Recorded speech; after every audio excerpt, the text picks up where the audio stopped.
South Africa's elites, particularly business elites, are very fearful of a true South Africa without the ANC in power. The DA has an existential problem because it's now in the government of national unity. Its funders want it there. The ANC has found a new tripartite alliance, and that tripartite alliance includes the DA. The MK party is the only party that had a political program on the 30th of May 2024. Everybody else was busy watching the scoreboard. Spread the fire. Welcome back to SMWX, and today I am extremely glad to be rejoined by one of our preeminent political analysts in South Africa, Lukhona Mnguni. I almost said doctor because like don't start. You will be, there's no doubt. But you know, so one day is one day. I think actually at this point you must just get an honorary.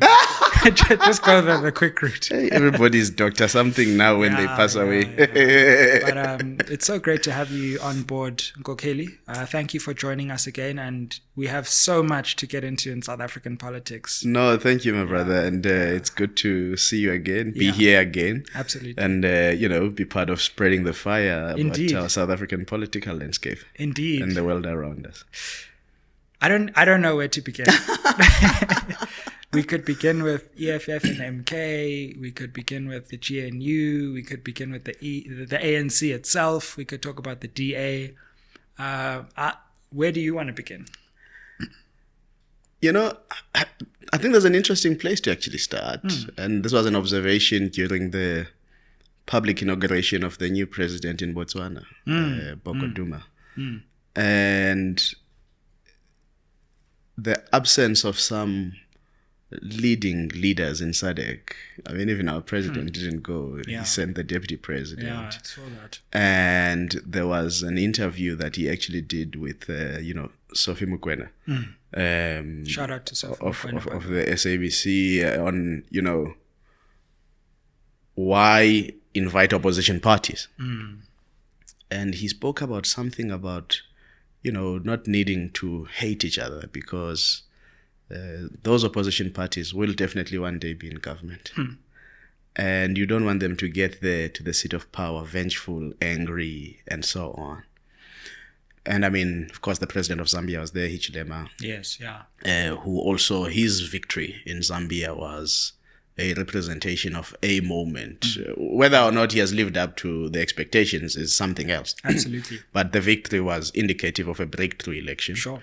You now have Botswana, after almost 6 decades of the same party governing. And I mean, it's been a democracy that has been, in its own way and pace maturing. I mean, at some point, there were no term limits for the president. And then in the earlier parts of the 2000s, they started thinking about term limits and so on.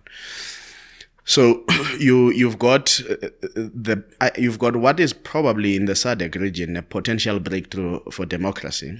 And it will probably give more momentum and resistance to much more autocratic forms of government. And I think it poses a dilemma, an existential dilemma for a number of liberation movements whose loss of power is still a new phenomenon.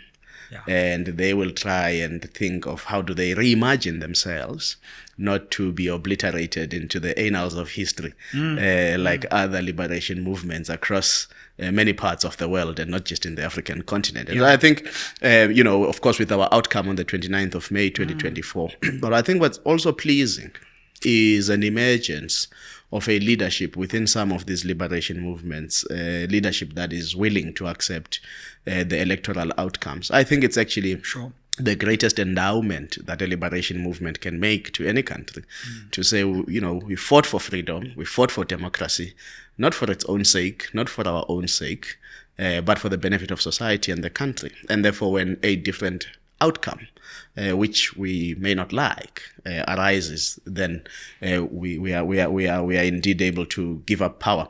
And I know people, people are saying it here in South Africa. When we were speaking about this, you would know, after elections, why, praise the fish for swimming and so on. Unfortunately, these are fish that can exist outside water. So you've got to praise them when they are put out of water and they accept that they are out of water, but they still. These fish know how to walk. No, these fish have legs. They don't just swim. Yeah, no, I agree. It's actually a fascinating moment for the region as a whole. Maybe historic, and we'll only understand that in due course, just how much has happened regionally and in South Africa at the same time. As we come on to the SA context, and I think we have converged on the same view, because I saw us saying it almost at the same time and we hadn't spoken, that unlike in Botswana, the ANC was decimated in the election, but was brilliant in the negotiations. And let's not forget, there's no reason, we could have had a situation where the ANC was booted from power after this election, right? But they have managed to consolidate pretty much as much, in my view, as much as they could from the position that they were in. And that was an interesting outcome. It was almost as if everything changed and then nothing changed after that in some ways. In some ways, but it's also, whilst credit must be due to them in terms of how they handled the negotiations and really, stacking up the odds in the cabinet and so on. But the genesis really of the foundation of this outcome is not just only the making of the ANC alone. Sure. It's actually an elitist pact. Pact. It's an elitist pact. Yeah. That's the right English, I think. And I remember a time in 2018, I wanted to do a project. And of course, I first publicly spoke about this phenomenon or concept on your platform during COVID-19 about we need to think about South Africa beyond the ANC. Absolutely. We spoke about it years ago. Yeah. And so in 2018, when I was still at UKZN as a researcher, I spoke to one academic, and I had asked that they ask a particular, business person to, think of funding a project that would be akin to South Africa beyond apartheid, which would be South Africa beyond the ANC, and starting to think really about what life could look like, one, but secondly, to prepare the psyche of the country, that indeed a South Africa beyond the ANC is possible, and therefore people must begin to imagine what place do they occupy in a life beyond the ANC. Back then, it sounded so no, it was a bizarre. unlikely. It was a bizarre idea to many people. But you can tell now. The SACP feels a bit homeless around the ANC and so on, because they never thought they must really appreciate how they think of life beyond the ANC, and that's why they never even probably have the paper, to map, which is what the SACP used to be. A forward-thinking and forward-looking organization and intellectual anchor of the liberation, mass democratic movement, which it has completely lost that ability. But anyway, back to the point. So in 2018, this academic goes to the businessman. Yeah. And the businessman says, you know what? This is 2018. Yeah. We're not worried about that. We're now worried about an ANC-DA coalition. This is 2018. Wow. At that 2018, it's at the height of Ramaphoria. Yeah. And I got even more agitated that we need to think about South Africa beyond the ANC, because what Ramaphoria was at that time was simply a haze that makes people forget, but nothing had changed about the ANC. And I had said this when we left Nasrec in 2017, that there's nothing in the configuration of the ANC that has changed, that this party would behave differently in government. Yeah. That response, when I received it, piqued my interest in terms of, this is interesting. I'm here thinking about, what is life like after the ANC? And then as the negotiations were happening post the 29 May election this year, I went back to that memory 6 years ago to say that there has been a lot of work that the elites have been doing, particularly business in this country. So whilst a lot of business executives will tell you about the dangers of ANC's mismanagement and all of that. The truth is that a number of private companies and businesses have actually benefited from the failures of the ANC, the broken health, the broken schooling system, the broken policing and safety issues. You look at private security. Private security has more guns in their hands than the South African Police Service. You look at mushrooming private schools that have just popped and even listed in the JSE. That's how much demand there is. Energy. You look at the energy sector. You look at the health space. And how much private healthcare has become profitable and viable and so on because of the failures in much of public healthcare. Now, so don't let anybody make you believe that there has not been somebody profiting. So whilst the ordinary citizens and law-abiding citizens like ourselves, who are not necessarily tycoons, really just earn an honest living, have been feeling the pinch and have been taking a lot of stick from the mismanagement of the state by the ANC. The elites have been profiting. I mean, they even profited in terms of the outcome of the GNU. I mean, the JSE Green Rally, the currency rally of the rand against the dollar, and so on. So these elites, in actual fact, are very fearful. That's my conclusion. South Africa's elites, particularly business elites, are very fearful of a true South Africa without the ANC in power. And that's because they've invested too much time, energy, and money over the last 30 years, propping up the ANC, buying its patronage, wheeling and dealing with it, influencing and lobbying its policy, creating discord when there's need for discord, funding different factional battles, and so on. Now, an ANC that's not in power immediately makes those business elites illiterate about South Africa's political landscape because they don't know what animal they must be dealing with if the ANC is replaced. So I'm trying to say, whilst the ANC will beat its chest up and say, one guy said at a funeral in East London, comrades, we must agree the ANC has lost power, but strategically it has won. Now, the ANC must help itself in actual fact by doing something politically about its own demise and its own condition. Because if it's going to look at how cabinet is reconfigured and take comfort that in actual fact the ANC is still able to negotiate itself to power, it will fail to understand that part of this outcome is purely a business outcome. That is so salutary and insightful because I think the ANC has taken great pride in what has happened since it lost. But yes, it has probably been aided there to a substantial degree. And goodness only knows what happened behind the scenes of those negotiations, not just with the parties, but with the commercial forces which exert such influence over this country and always have.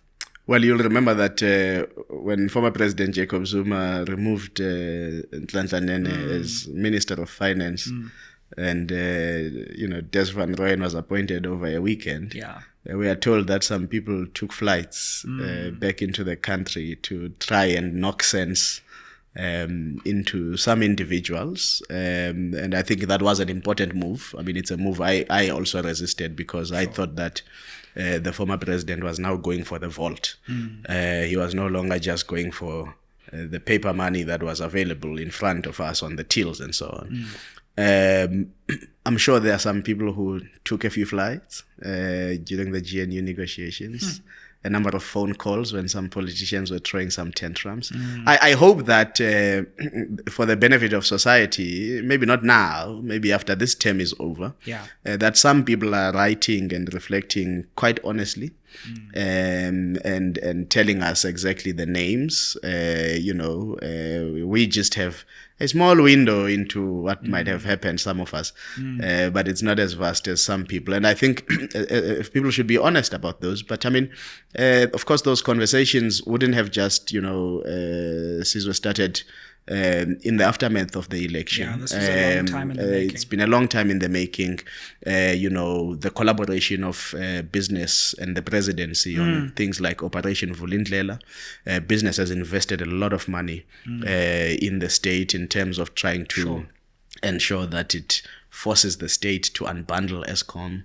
It forces the state to let go of certain parts of the Transnet rail infrastructure to business. And business was not going to allow a discontinuity of that kind of investment, because they've been throwing money into a deep hole. So I think it will be interesting one day when the story is told properly. But we can draw the trends in terms of what has been happening, and that indeed it was in the best interest for those who have been investing to retain a Ramaphosa presidency to avoid a sense of, I don't know, the DA used to call it what, a doomsday coalition. Yeah, exactly. Hey, we'll get there.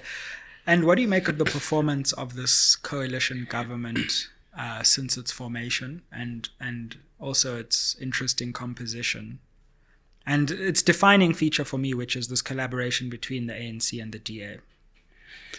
Well, I think, the coalition has been good at PR.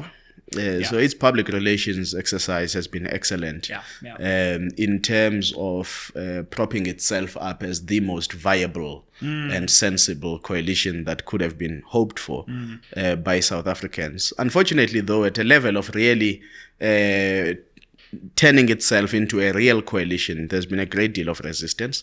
You will know that they just recently formed what they call a clearinghouse, which is chaired by the deputy president and involves a number of political party leaders.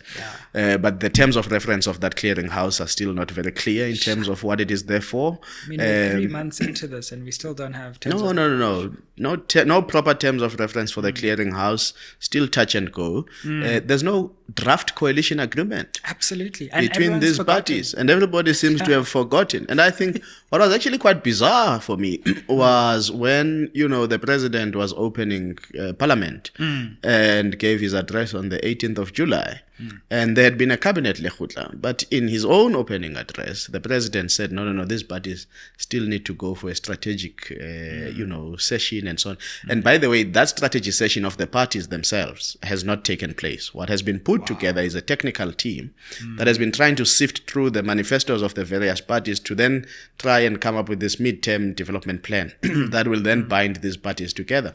But remember, these parties must be bound together politically and policy-wise. And it's the party leaders that must come in front of society and sign a coalition agreement that talks to what are their priorities for South Africa. Again, true to form of politicians who are buying time, they then pegged the national dialogue as another landmark that must landmark event that must happen as part of trying to inform them what society is saying, what society wants, and all of that. But really, society has been telling them. Why were they knocking at our doorsteps, doing door to door? Unless they are hard to listen. Society has been telling these politicians what it expects. The Constitution does tell these politicians what the South African Democratic Breakthrough Deal looks like. Something you wrote a lot about in your book, Democracy and Delusion. There's a reluctance from the politicians to truly commit to a set of priorities that will shift society and move society forward. And that's because, to your point, the composition of this government suffers two things. The first is the DA's posture to want to almost bully its way in terms of how it wields the power it has in the GNU, in that it always reminds the ANC, you are nothing without us. And therefore you must not forget. So it immediately then it alienates the voices of the other 8 political parties that are in this GNU because they don't have the percentage the weight that the DA brings in terms of votes in parliament. But what is difficult for the DA, though, is that it may well vote against the ANC in parliament, and as we saw here in Gauteng province, MK and EFF vote with the ANC to spite the DA and let the ANC through. And now the DA has an existential problem because it's now in the government of national unity. Its funders want it there. If it pulls out, it may be seen as a spoiler. But even if it pulled out, because of the design, constitutional design of South Africa, the government would hold. Absolutely. The only time the government does not hold is if you vote out the president. And for the DA to vote out the president, then if they were to be aggrieved by the GNU, they'd have to go to parliament and vote with MK. That is a scenario that is almost non-existent in reality. Absolutely. And therefore, the DA, whether it kicks it kicks and screams and does whatever with its toys, it's locked in the GNU for some time. Fully That's agree. my view. This idea that they keep daring each other, Mbalula saying they can leave tonight, they can leave tomorrow, and so on. This is all just political speak. These two parties are bound together, and there will have to be something very seismic in the political relationship or in the political landscape for the DA to leave the GNU, which would still leave a government of the ANC there. And cynically, the ANC could just simply fill those 6 vacancies and other deputy ministerial posts with ANC people. Absolutely. and not negotiate with any other party, and then it remains in office, because then that way it would be guaranteed an entire runway on its own to 2029, and that may not bode well for constituencies, particularly of the DA, who would say, but we loved seeing you in there. Why did you become a spoiler? And so on. So the political repercussions will be much. But I think this is known to the politicians, and it's a very uncomfortable union, if I were to put it mildly.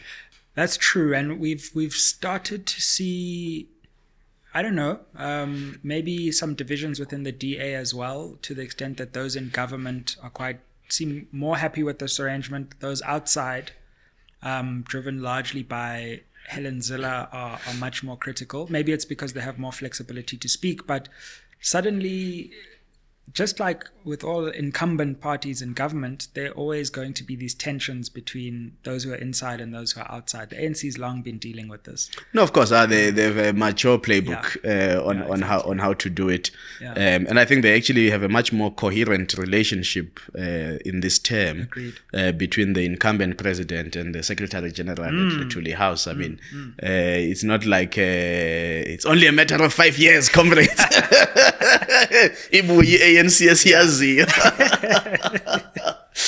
So it's not an Ace Magashule, Cyril Ramaphosa kind of tense relationship, and I think there's a reason for that within the ANC. This is the last term of the president. Some people might be looking to ride on his success in the last term for their ascendancy to whatever position that they want in 2027. The DA itself has a serious issue that there is a Congress coming up. I think it's 2026. And that will then determine whether Steenhuisen stays or go. But I do think that it's an interesting political strategy from Helen Zille to be a wedge driver in the ANC. So it cushions John Steenhuisen to continue doing work within, cabinet, support the president where the president needs to be supported. Of course, they'll disagree where they need to disagree, as they disagreed on the statement on Russia. But I was quite surprised that when they went to China and Steenhuisen met Xi Jinping, he said nothing about Ramaphosa reading out in his statement that, in fact, South Africa believes in the one China policy. He said nothing. The DA did not disagree with that statement. Is it because, as Gayton Mackenzie, took a jab at Steenhuisen that they were not part of the delegation? Or is it really because that maybe they were not listening properly because they were in awe of Xi Jinping's presence? But there has to be consistency from the DA. It doesn't believe in the one China policy. It said nothing about that. That Russia is an ally eye of South Africa is true, whether they like it or not. South Africa is in BRICS. So Russia was hosting BRICS, so I don't understand how you thought Ramaphosa would go to Russia and speak ill of Russia in that context. But the point really is that Helen then, because she's outside of the GNU, she can be a wedge driver, and she knows that, and that's why now when she talks, she owns it much more. She says, I am the Fikile Mbalula of the ANC in the DA. So basically she's saying, my counterpart in the ANC is Mbalula.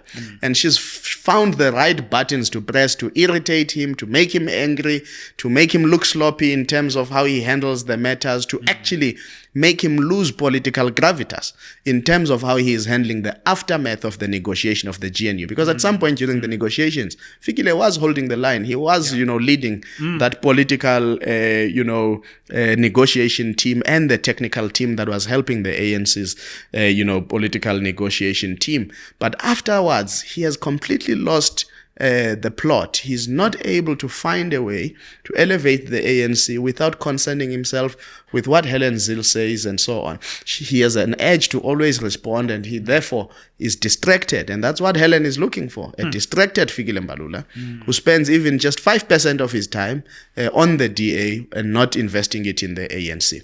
What it does in the public mind and in the public eye is that it paints Mbalula as a bad leader. And therefore, come 2027, when Mbalula wants to stand for whatever position in the presidency, if he may so wish, as some people have been saying, maybe he must stand for president, there will be great resistance, because it will be, but you've not been able to handle the DA. You've been shown as a weaker leader by the DA, whereas during the negotiations, that letter that was, leaked, written by Cyril Ramaphosa, President Ramaphosa, responding to John Steenhuisen, was deemed to be bold, to be decisive, to be telling them where to get off, and to be laying a line on the sand so that everybody knows the line of march. So I'm trying to say there's a strategy there. And whether in the long term that strategy works perfectly for the DA or not is something to be seen. One thing that is clear, though, is that the ANC, and as I've said, of these ructions between the ANC and the SACP, is that the ANC has found a new tripartite alliance. And that tripartite alliance includes the DA. So by extension, the DA has become a quasi-faction of the ANC. Because now the ANC suddenly cares what the DA has to say about the ANC. And they care little what the SACP has to say about the ANC. Because in actual fact, the real tripartite alliance partners are those who can put the ANC in power. And the DA can do that. So what is the tripartite alliance? The ANC, the DA, big business, and the DA? It sounds good.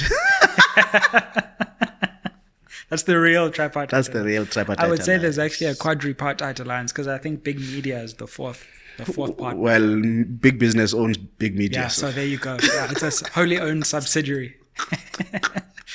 It's so true. And in fact, we were chatting to Samkele Maseko in a previous episode. And he was making a very similar point, because he was talking about how both of these parties are heading for succession conversations. But in actual fact, what we don't see is that the ANC will try to influence DA succession, and the DA will try to influence ANC succession, because the two are so intertwined now. No, yeah, to an extent. I don't think the ANC has the time or the smarts to influence DA succession. I don't think it understands the DA. In actual fact, the point I've made about South African politics, because I also don't think there are enough political commentators who understand the DA. Absolutely. Or any party outside the ANC. You see it in the poverty of scholarly papers that are written about the DA. You see it in the poverty of opinion pieces that are written about the DA. Yeah, absolutely. I was actually saying to a friend, for a long time, the DA was not treated as a political party in South African politics. It was almost seen like some lobby group, private entity, because to some people's mind, this entity was always said it would reach a ceiling. Yeah. But what people never envisaged was what happens the day the ANC drops below 50%.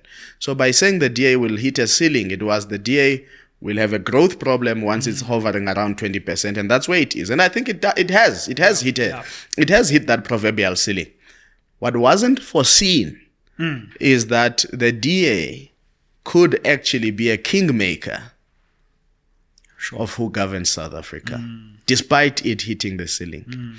And that's the poverty of the hegemony. That's the poverty that has been visited in our collective psyche by the hegemony of the ANCs, because everybody has been so hell-bent to either understand the ANC, suck up to the ANC, try access the patronage of the ANC and all of these things. Yeah. Now suddenly there are new ministers in certain key strategic ministries. Now people don't know how to pick up a call to Leon Schreiber at Home Affairs because he's not their comrade. And they never made the time to try and get to know those people, to try and even greet those people. And I mean, some of us have done the necessary investment to try and understand the political landscape of South Africa in its fullness, and not just through the lens and the horizon of the ANC. Fam, I just wanted to interrupt this episode to let you know the 4 ways you can help SMWX. Way number 1, you can invite me to speak at your institution or company. Way number 2, you can advertise on this channel. Way number 3, you can become a member of this channel. The link to the membership is down below. And number 4, you can buy merch, that's books or hoodies. Now let's get back to the episode. All our contact details are in the description box below. Well, let's look at the horizon in more, even beyond this government, because I suppose MK Party is where to start, and then we can go on to the EFF, and I guess there's a relationship between the two, but yeah, the Progressive Caucus. Yeah, well, exactly. What do you make of the moves MK has made since the government was formed and the chips fell where they fell? The MK Party is the only party that had a political program on the 30th of May, 2024. Everybody else was busy watching the scoreboard. So when MK Party at the Results Operations Center turns itself into the center of attraction for the aggrieved smaller parties that were clearly not going to get anything for them to make it to parliament, that was the first political program. Wow, so true, actually. MK Party, if there were to be elections tomorrow, there would be no Shiluba on the ballot. There would be no Sarah on the ballot. Abel Tau's party will not be on the ballot. Yeah. Because MK Party has consolidated some of this party into MK Party. And it's the only party that has successfully done that post-election. Already, hey? Okay? That's one. They then see, I mean, I think in KZN they have a bit of a weak caucus with their 45%. They're really unstrategic and were outmaneuvered by the ANC's institutional knowledge. Not that they could have put up a government, but they could have fought for certain parts of the rules, the composition of committees and all of those things. Sure. But they squarely turn their attention to parliament. And this progressive caucus is formed with the EFF, with ATM, with UAT, with NCC, with Al-Jama, with UDM. Initially, sure. UDM and Al-Jama then left and got into government. UAT got into the GNU and then they were not appointed. Then they went back. But they formed this progressive caucus. And MK really becomes an anchor by sheer volume of numbers. At first, I think the EFF made a calculation that they had a stronger caucus in terms of pedigree, in terms of institutional knowledge of parliament and so on. Then slowly MK started maneuvering, appoint people who were never on the list. Now suddenly, one of them was seated here, Brian Molefe. Indeed. Whatever you feel about Brian Molefe and the accusations leveled at him, whether of corruption or state capture and so on, there are people who can't reconcile that Brian Molefe with the Brian Molefe they admired in the early 2000s, who was an excellent bureaucrat at Treasury, an excellent bureaucrat as CEO of the PIC, who was an embodiment of black excellence in a new South Africa, and what was achievable for black professionals as influential runners of the state machinery, and doing so successfully. Yeah, absolutely. That Brian Molefe still rings very well and resonates with a number of people.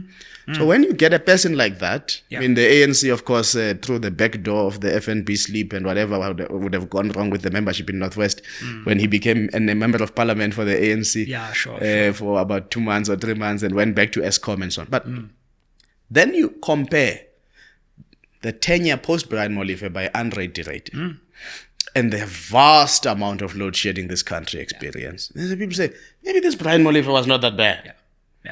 Then you come post Andre de Ruyter to the new dispensation, and you say, no, but this Andre de Ruyter maybe had an agenda to collapse ESCOM and create a case for the collapse of ESCOM. Well, of course, he had badly affected Sasol in a deal in the US, badly affected Nampak in some of its listings in other countries in the continent. Some of us don't know why. Honestly, I personally don't know why Andre de Ruyter was ever appointed, but that's a story for another day. But the point I'm making is that this Brian Molefe in MK, suddenly now with an influential role, sits in SCOPA meetings, interrogates Transnet, interrogates, ESCOM, Absolutely. and the language he's using is not of a typical politician. It's technocratic language. It's language that is institutional and is understood by the people at ESCOM. And he suddenly looks like, hey, this guy is asking the right question in a sensible manner. CEO is scrambling there. You see? So the point is this. What MK has been doing post-elections is, one, institutionalization. They realize that, hey, man, our win, I think their win actually overwhelmed them. Now they needed to have people who can help institutionalize that win, take it forward and really make something meaningful out of it. And I think, all of these fellows, you may say, and I know some political commentators have been saying, they are all there because they are put together by state capture. Well, let's say for a minute that is true. Sure. The reality is that people like Tom Moyane, Lucky Montana, Brian Molefe, Floyd Shivambu, Jimmy Manyi, Dr. Hlophe, to an extent, Duduzile Zuma, all these people in one room, if they manage to put their differences aside and they have to get into strategy mode, I think they can cook something very interesting. So the point really here is that, and people are refusing to see what is happening in MK because they are investing too much of their own biases and preconceived ideas. One of the preconceived ideas that I've been asked by people when I say these things, they say, but what if Zuma drops dead tomorrow? But that's not a reality we have. What if he doesn't drop dead tomorrow? How do you then understand MK party? And what if he makes it to 2029 alive? Then what is your strategy? Your strategy can't hinge on something that is not guaranteed. This idea that people must do nothing about MK if they actually don't believe MK is the right party for South Africa, but they hope that Zuma is gonna die soon, and once he dies, MK is gonna, just disintegrate. Or, who said Zuma is dying soon? We don't know that. So let's talk about what we see. And the trends that are building up within the realm of reality. And I think that institutionalization is an important one. Secondly, this demystification of the MK as a tribal party or a Zulu party and so on. I think there's something that is being done there. Of course, its high autocratic structure is similar to that which the EFF actually adopted. And I do think that in new formations, there's a place for that, but it has a runway. And it will be interesting if MK party gives itself realistic timelines. How can you rely on this highly super centralized sense of governing the party and then opening it up and making it more democratic and so on? And how long does it take them to do those, creation of structures and so on? So MK, for me, in the current trajectory and in the current flat-footedness of progressive political parties. Yeah. I know MK calls itself progressive. I don't think it's a progressive party at all. And I know it's creating a competition about this term progressive. Let's redefine progressive. In my books, MK is not a progressive party. Its politics are not the kind of politics that are worthy to lead this country. But I'm analyzing the momentum and what is happening. MK easily, in 2029, becomes a 22% party. Wow. If people just think, no, it's going to disintegrate at some point. With its current momentum that it's building, its ability to attract and institutionalize and build, you may not like what it builds. Many people didn't like what Trump was building. He's president-elect today. So the fact that you don't like something that people are building does not mean they're not going to successfully build it. Absolutely. Simply because you don't like it. The question is, what are you building as a counter, prevailing force to that? And I believe that the ANC is doing nothing about MK party. Zuma did a lot about ANC breakaways. He did a lot about COPE. He did a lot about the EFF. Try infiltrate, to try dismantle, to try and create discord and so. Yeah. Nobody seems to be doing anything about MK party politically. If anything, MK is doing things to the ANC. No. Even the EFF, they don't know who's here and who's in MK. It's created a double packing. Some are here, but they are not working for you, but they are working on your colors and so on. So the point is that MK is an interesting phenomenon. I call it a fascinating phenomenon. A friend of mine who disagrees with this. It's a fascinating phenomenon because I am curious of the political tools they are using to try and get to the psyche of the South African voter. And I've never seen such political propaganda in a South African election, probably since 1994. I fully agree with that. I think people, for some reason, despite the election, continue to underestimate MK. And No, they don't underestimate MK. They dislike Zuma. And therefore believe he's not worthy. Yeah. And therefore assume politics work on only that rationality outlook. And unfortunately, as students of politics, we know that politics... sometimes they say it's the art of the possible. Yeah. And what people don't understand, and it took me a while to understand this, is the more Zuma is criticized in certain circles, the more powerful or the more eminent he becomes in the minds of those voters who his message resonates with. Because he has perfected the art of victimhood. Absolutely. He has perfected. Absolutely. To show you how this propaganda works, here's a fellow. He was president for 9 years. 2 terms as ANC president. He turns around and says, these ones are oppressing you. If you can give us a chance to be in government, we will liberate you. But people don't sit and say, but Chief, you were part of the oppressive system that kept us without water. Our projects were incomplete. There was growing poverty and so on. But then his people pivot and say, no, but under him, then they point to load shedding, rollout of ARVs and all of these things. So to say, no, but there are some successes that happened under Lenkokeli. He tried to give, a free higher education, but some people were skeptical and so on. Whether that was a sinister move by him on the eve of Nasrec in December 2017 or not, that's something different. But people are able to point and say, but these are the successful markers, pro-poor successful markers. The other side then fails to have a counter narrative. Or counter achievements. To say, since he left office, this is what President Ramaphosa has been able to achieve in the best interest of ordinary and poor people. And these are your wins and you must own them. Absolutely. So it's this I think that former President Jacob Zuma was a terrible leader for this country, should never have been, and that's why I don't take seriously any of these leaders who go around apologizing for having supported him on the build-up to Polokwane. They were adults. I knew then, as a kid then, I knew then that this leader is not deserving to be a leader of this country.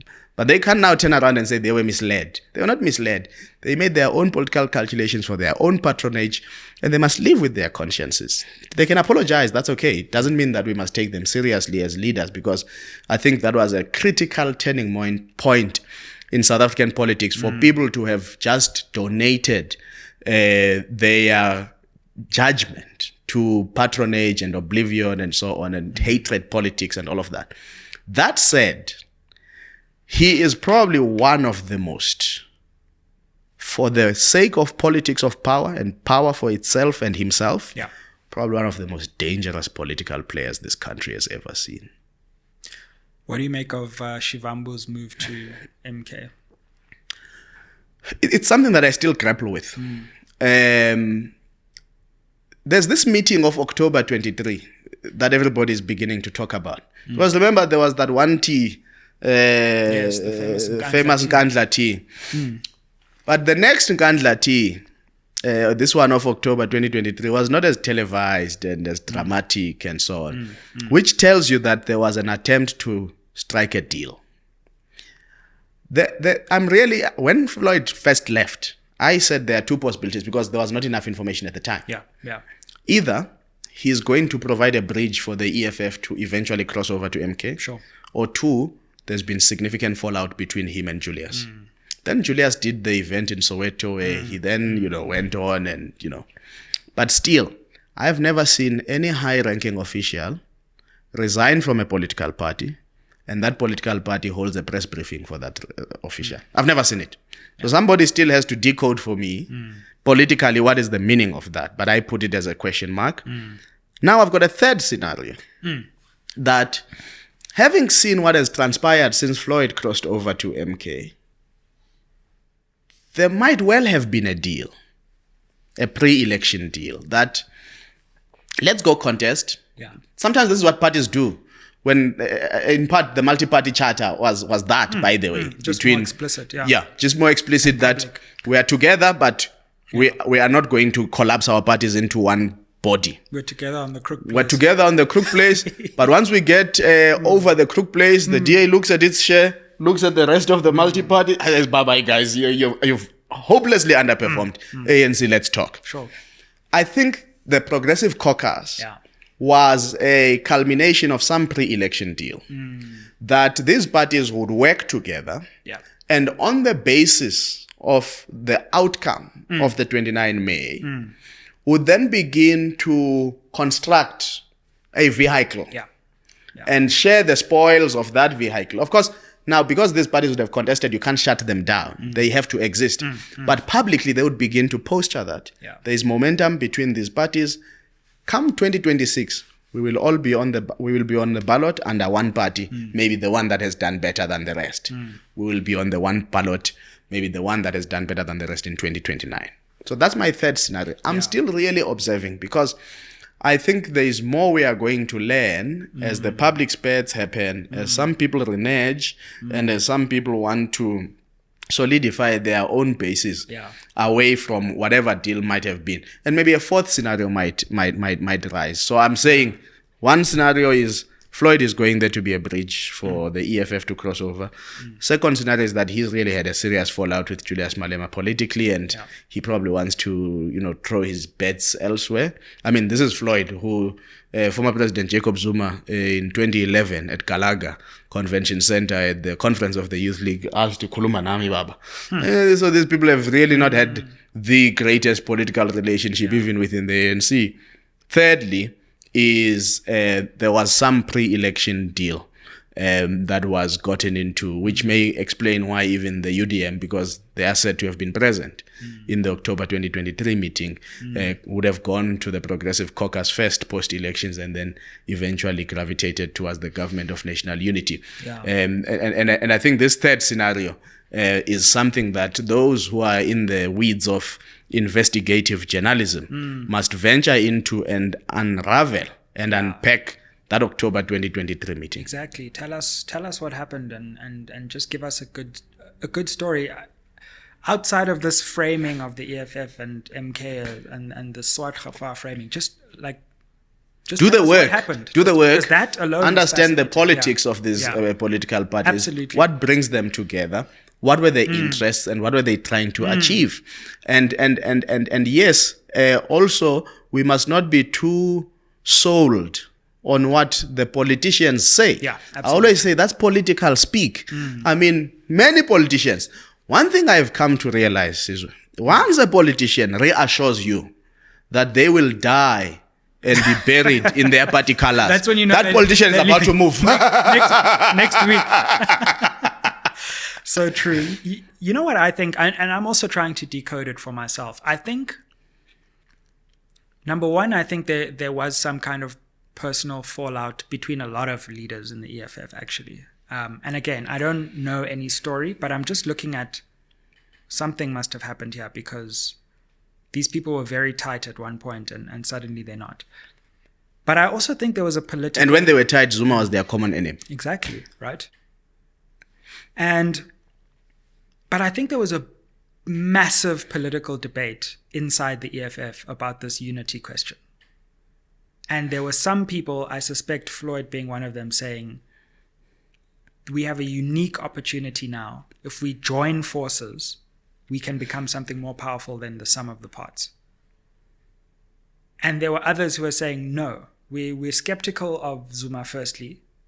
And number two, we've just built this whole thing, and now you're saying we must abandon it. And another point of fissure, Nkokeli, to that would have been some who thought, irrespective of the DA being in the government of national unity, the EFF must also join. Absolutely. And without ridiculous demands on President Ramaphosa.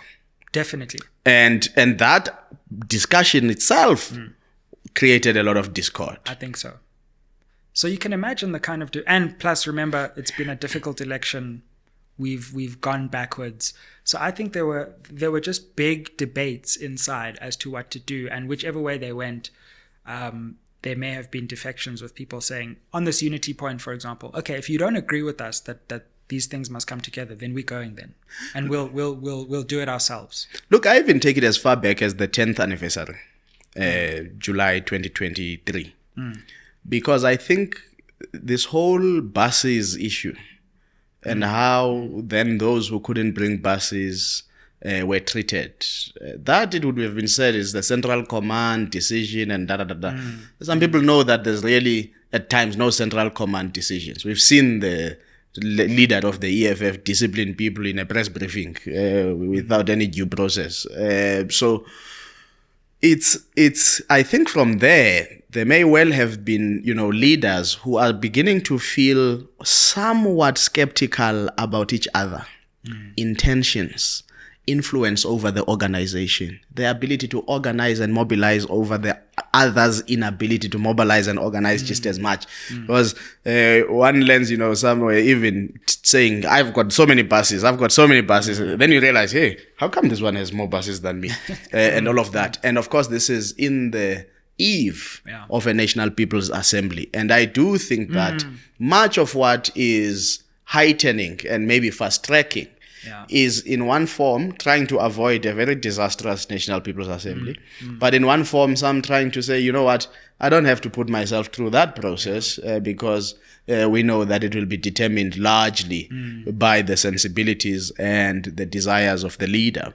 And some might be staying in to say, well, I might just emerge, and then up my profile and use it to ride on it. And then when time comes, younger generation and so on, and they may well use then that profile on the eve of election to move to any other political party if they don't feel satisfied there.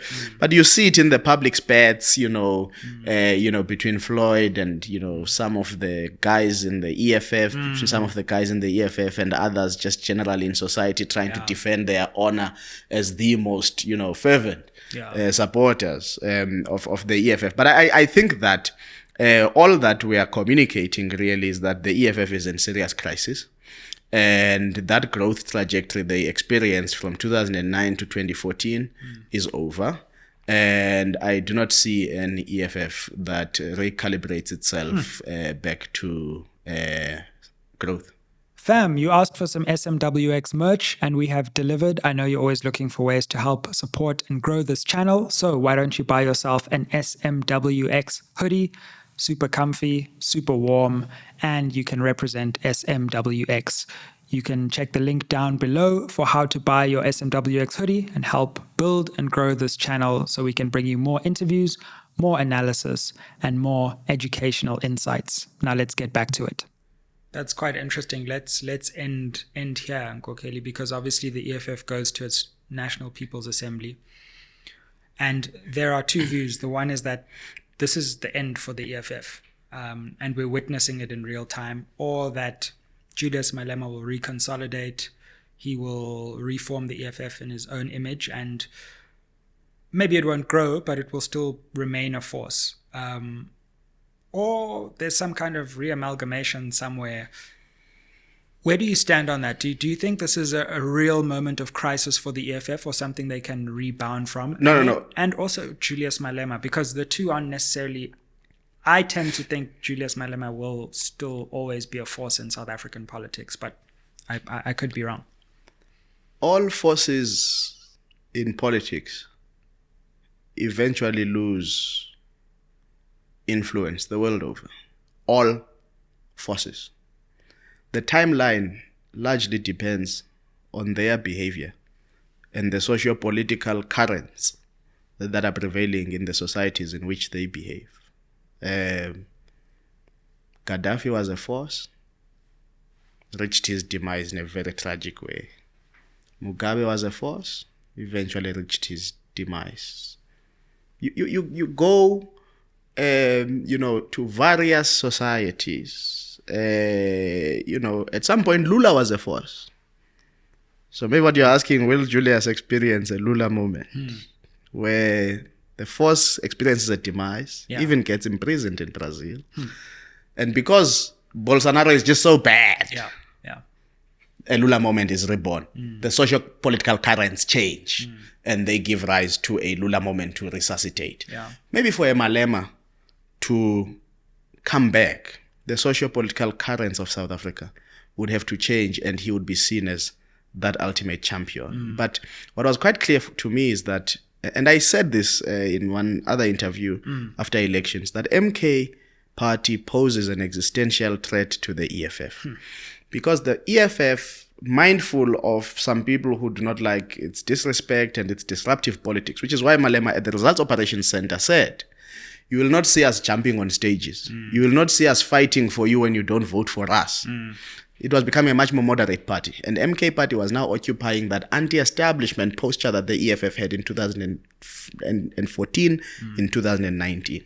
Now, fast forward into the future, nobody really knows because cynically, if I were an ANC president after Ramaphosa, the first meeting I would have would be with the leaders of MKP and EFF and ask what is it that they want and how they want us to share the spoils of power so that they come back to the ANC and the ANC potentially goes back to 50% plus one and leads comfortably without the need of a coalition government.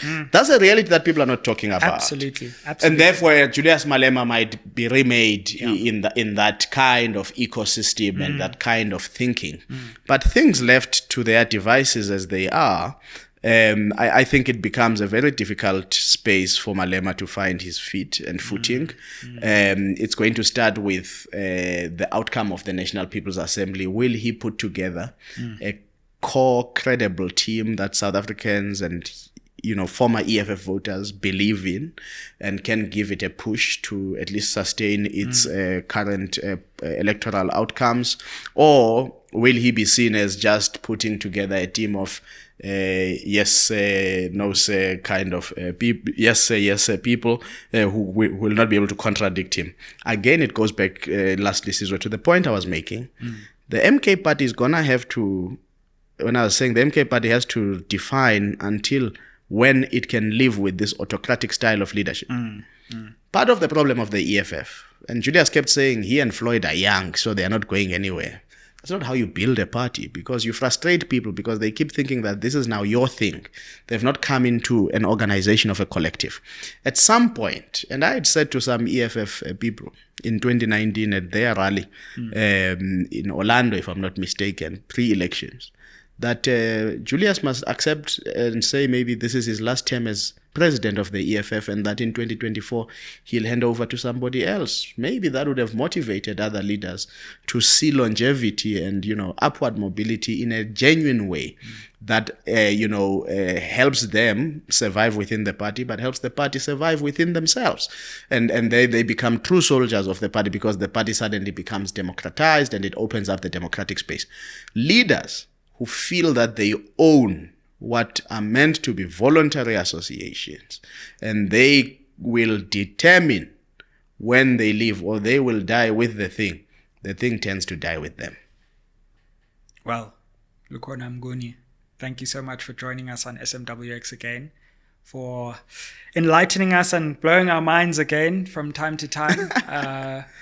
We really appreciate the work you do, the insights you share, and it's a noisy environment in South African politics, with a lot of arrows being pointed at anyone who dares to speak publicly. But just remember that there are many people who treasure your voice, appreciate your insights, and keep doing what you're doing, brother. No, thank you so much. I'm sure there'll be a few arrows on your comment section. Oh my God. My comments, never. Like, share, and drop an arrow in the comment if you feel you have to. Thanks for watching SMWX again. We're building something here, special, an alternative, independent platform, and that's because you keep watching and keep returning. So help us get to 200,000 subscribers soon, and keep it locked on SMWX. Aye.